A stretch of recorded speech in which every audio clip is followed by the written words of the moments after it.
आणि म्हणून आम्ही ही मागणी लावून धरणार आहोत की नवाब मलिक यांचा राजीनामा घेतलाच पाहिजे।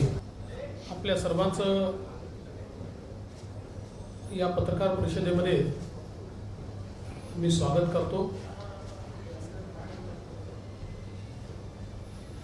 भारतीय जनता पार्टी आणि मित्र पक्षांची आमची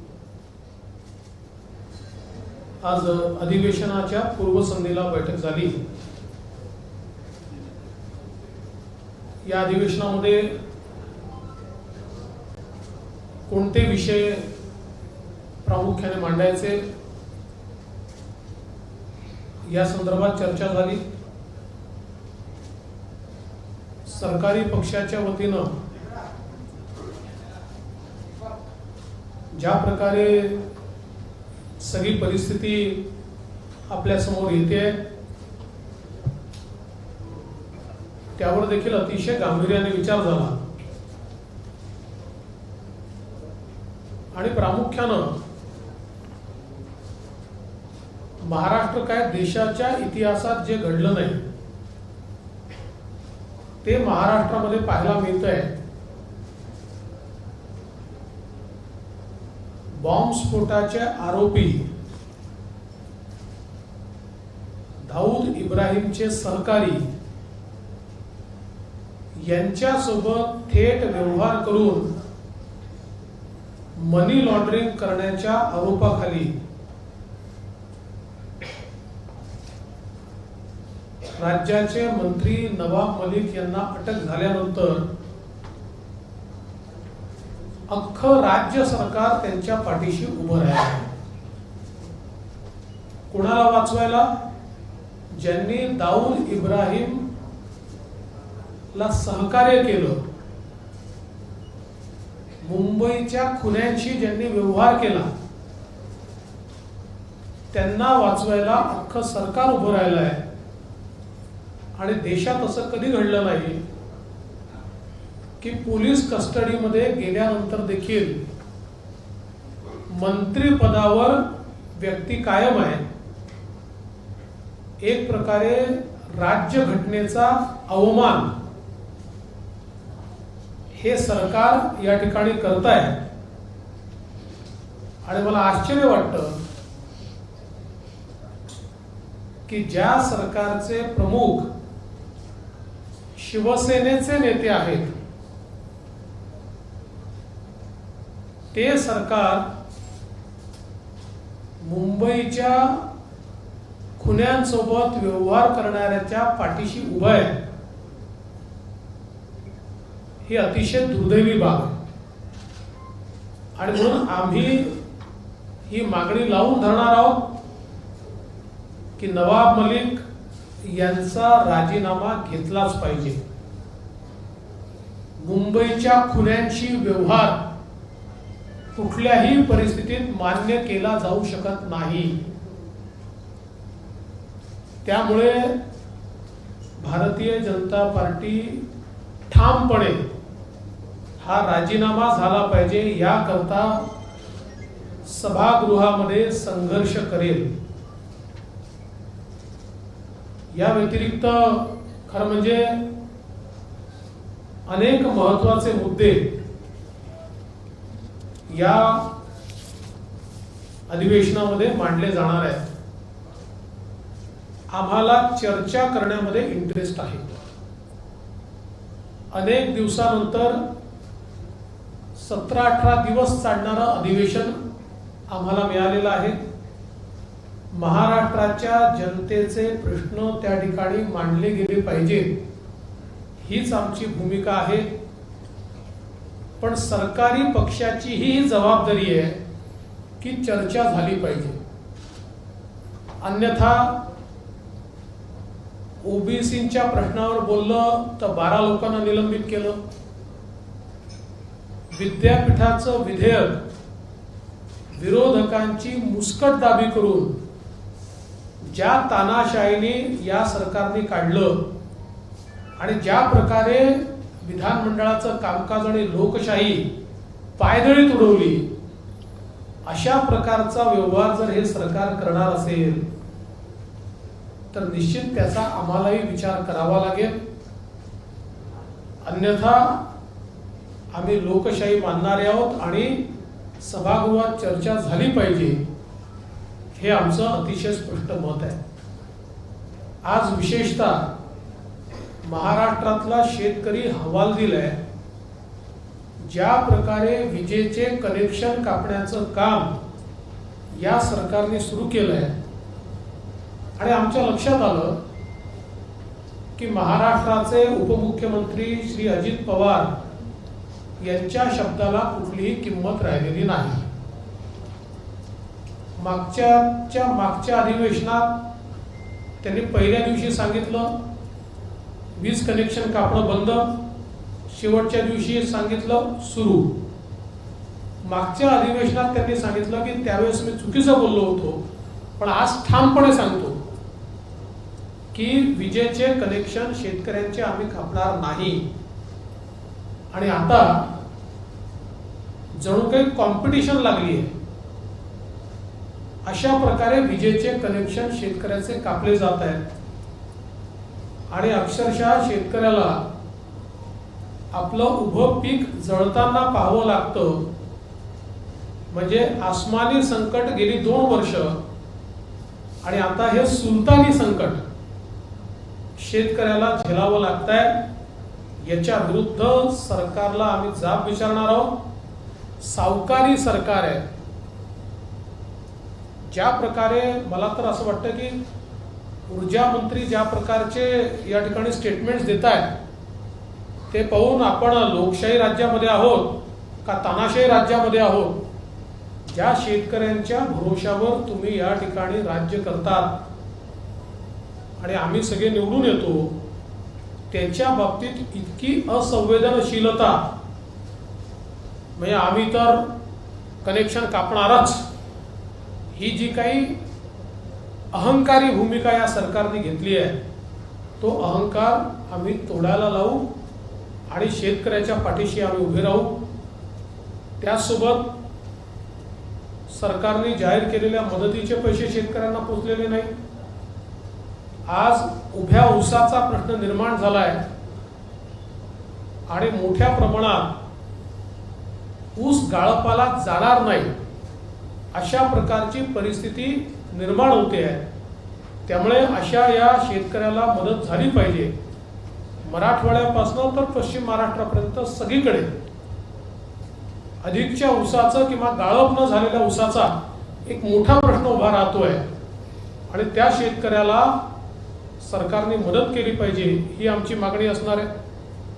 त्यासोबत सरकारने पहिल्याच अधिवेशनात घोषित केलेले महात्मा फुले योजनेच्या अंतर्गत ज्यांची कर्जमाफी राहिली आहे त्यांना कर्जमाफी आणि नियमित फेडणाऱ्यांना 50,000 रुपये अनुदान हे देखील सरकारने दिलेलं नाही.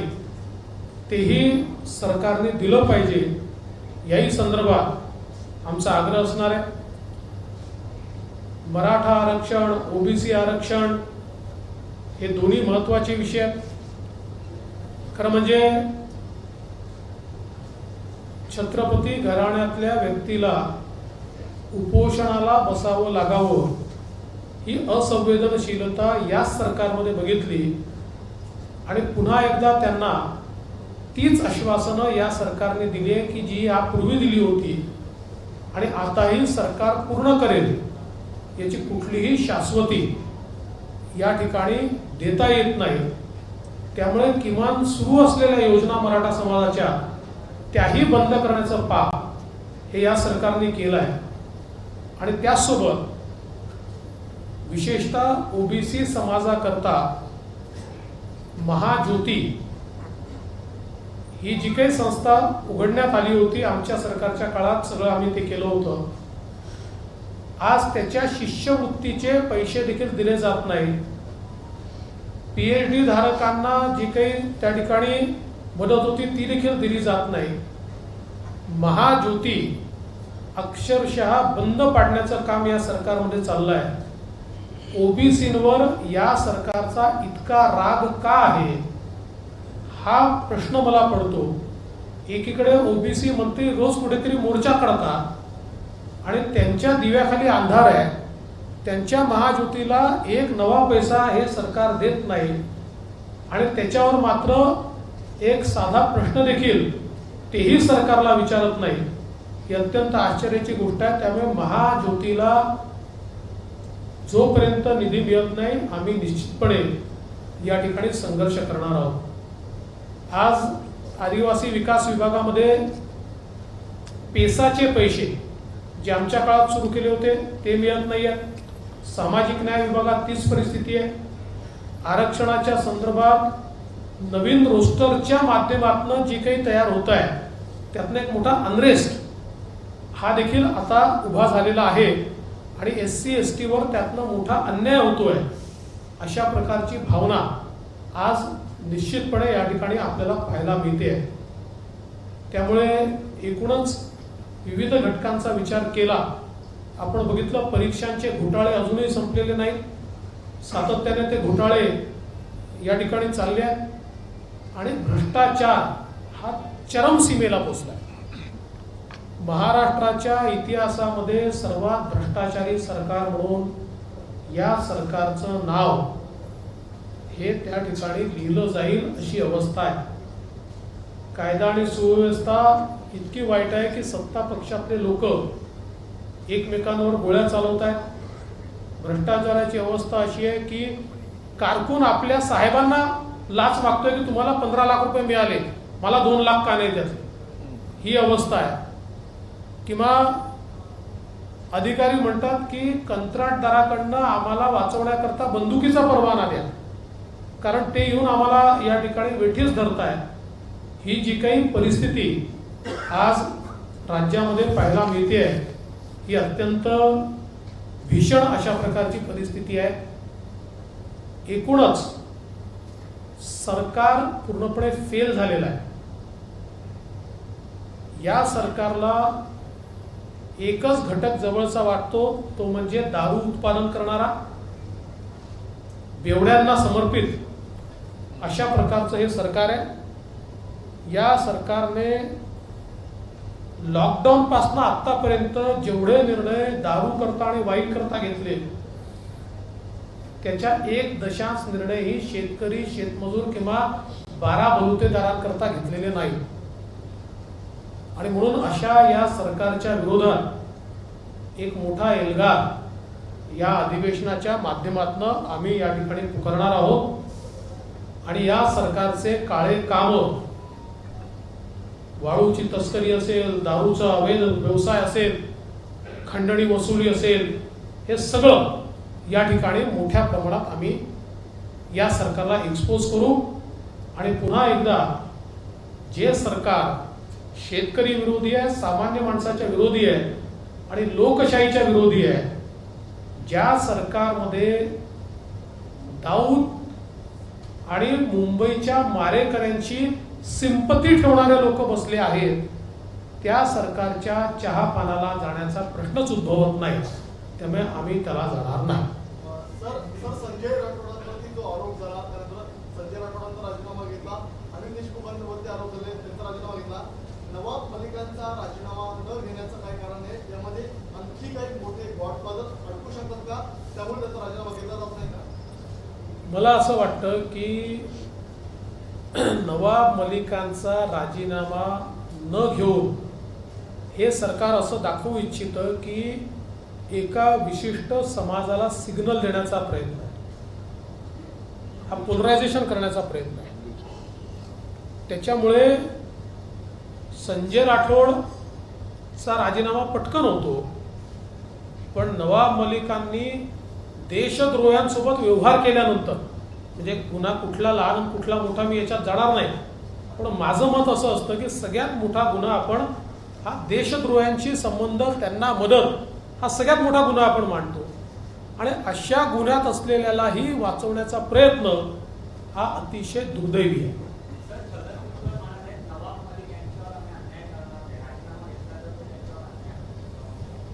मला असं वाटतं की खरं म्हणजे असं बोलत असताना एकदा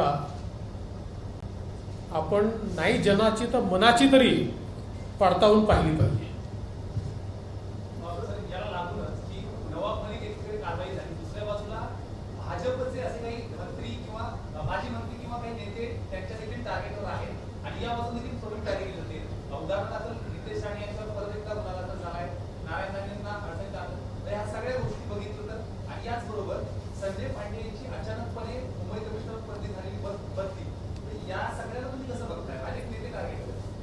असं आहे की आमच्या नेत्यांना त्यांनी गेले 2 वर्ष टार्गेट केलं आहे.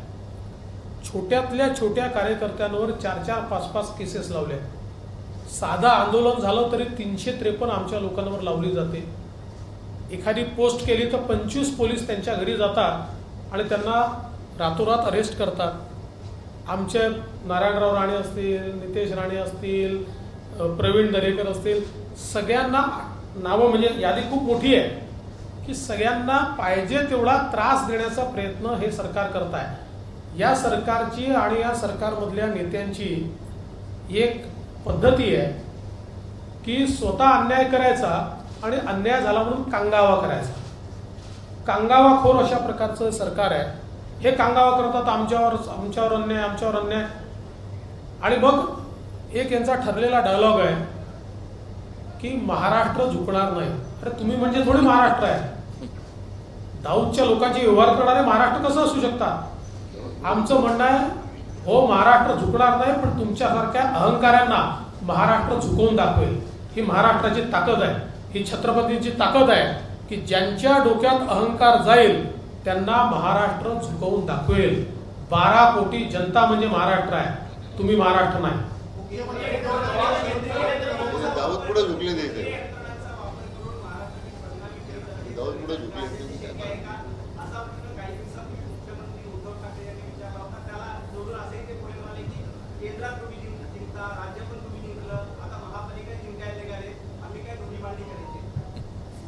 त्यांनी काय करायचं त्यांनी ठरवायचं आहे.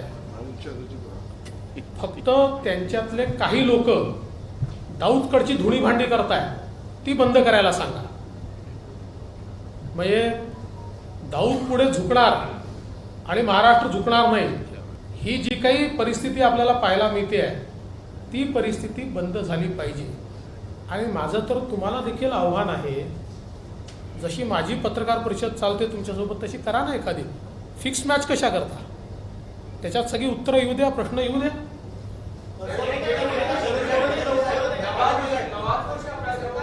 हा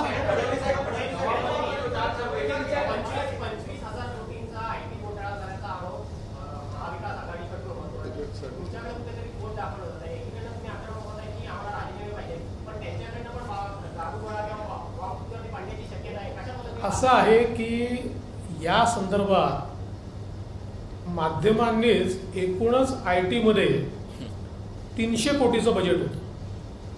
त्याच्या कागदासहित सगळ्या माध्यमांनी ते छापलेलं आहे. असेल तर करा ना कारवाई, कोणी थांबवलंय?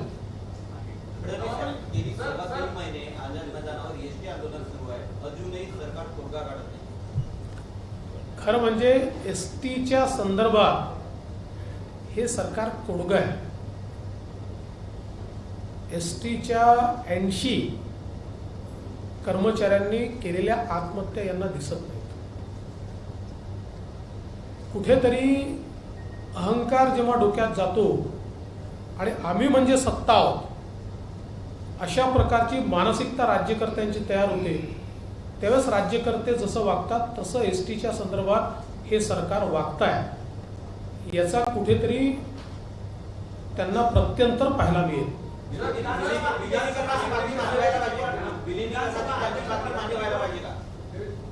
असं आहे की या संदर्भात सरकारने सगळ्यात पहिल्यांदा काय अहवाल आलाय तो अहवाल सार्वजनिक केला पाहिजे.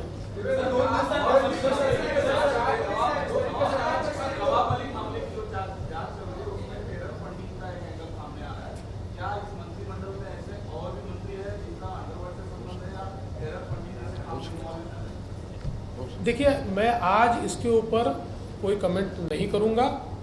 इसका कारण मैं सबूतों के साथ बात करने वाला आदमी हूँ, हवा में फायर करने वालों में से मैं नहीं हूँ. अगर ऐसा कोई सबूत मेरे हाथ में आता है तो जरूर मैं उसके बारे में बोलूँगा.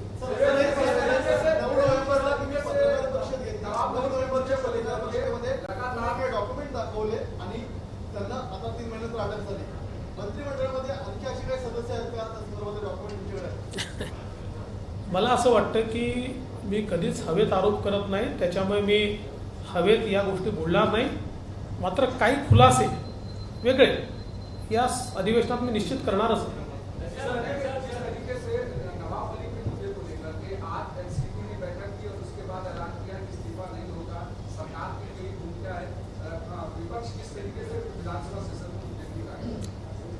देखिए, मैं तो ये कहूंगा कि अगर ये इनकी भूमिका है तो ये सरकार दाऊद को समर्पित सरकार है। दाऊद का इतना समर्पण करने वाली सरकार इससे पहले हमने नहीं देखी। बाकी तो छोड़ दीजिए, अब जो सबूत सामने आ रहे हैं, इस्तीफा तो केवल इस बात के लिए लिया जाना चाहिए कि एक मंत्री होते हुए बम विस्फोट के आरोपी से आप जमीन खरीदते हो, आप दाऊद के आदमी से जमीन खरीदते हो और करोड़ों रुपए की जमीन कौड़ियों के भाव खरीदते हो, केवल इतना भी काफी है। बाकी तो छोड़ दीजिए, टेरर फंडिंग और जो बाहर आ रहा है, इतना भी इस बात के लिए काफी है। आपको कोई दूसरा मिला नहीं? अगर जमीन ही खरीदनी है तो क्या मुंबई में कोई दूसरा नहीं है? आप ऐसे लोगों को क्यों मदद करते हो कि जो आपका दिया हुआ काला पैसा ये मुंबई में बम विस्फोट करने के लिए इस्तेमाल करते हैं, और उनको अगर बचाने का काम राष्ट्रवादी कांग्रेस करेगी तो राष्ट्रवादी कांग्रेस का चरित्र भी लोगों के सामने आएगा।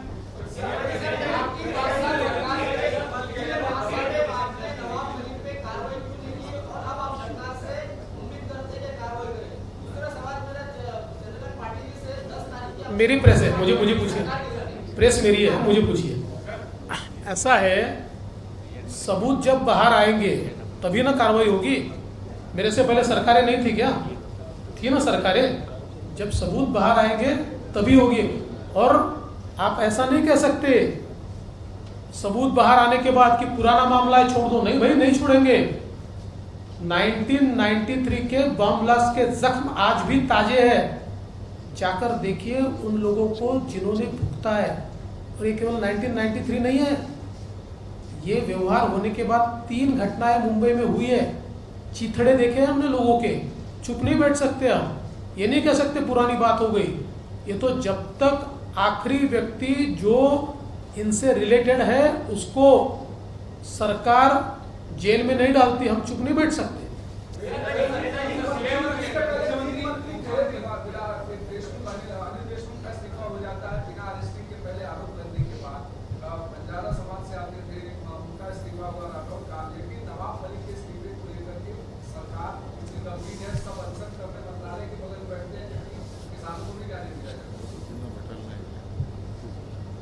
अब मैंने मराठी में जवाब दे दिया, लेकिन आपको हिंदी में चाहिए तो वो भी दे देता हूँ।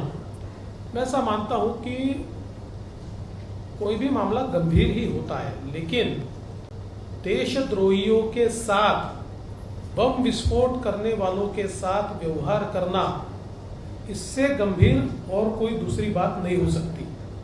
और नवाब मलिक इनके मामले में स्पष्टता से दिखता है कि मुंबई के हत्यारों के साथ उन्होंने व्यवहार किया है, और मुंबई के हत्यारों को काला पैसा देने के बाद उन्हीं लोगों ने बाद में 3 घटनाएं इस मुंबई के अंदर की है।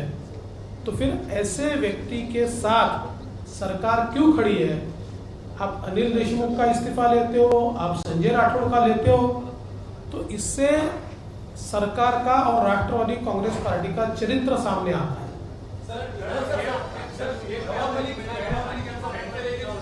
हाँ,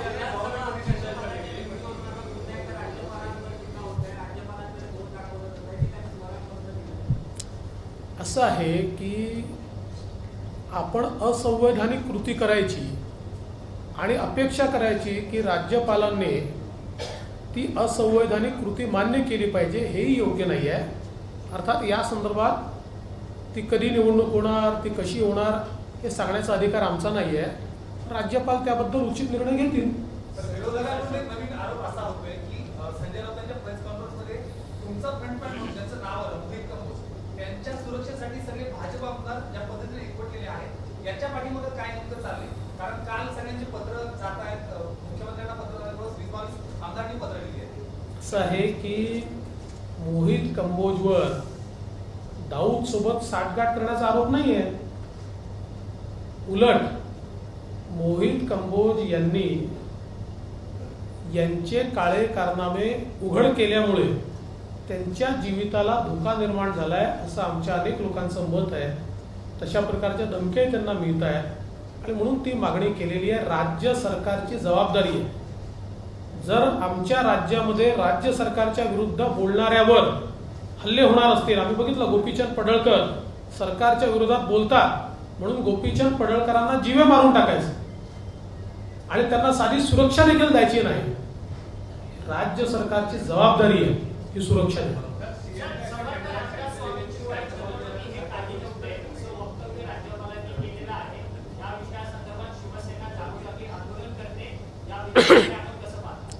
असं आहे की त्या संदर्भातला खुलासा हा राज्यपालांनी स्पष्टपणे केलेला आहे. सेंट्रल एजेंसियों का इस्तेमाल किया जा रहा है इस तरीके के आरोप सरकार की तरफ से. अभी वही प्रश्न हिंदी और मराठी में आ रहे हैं. चलो हाँ.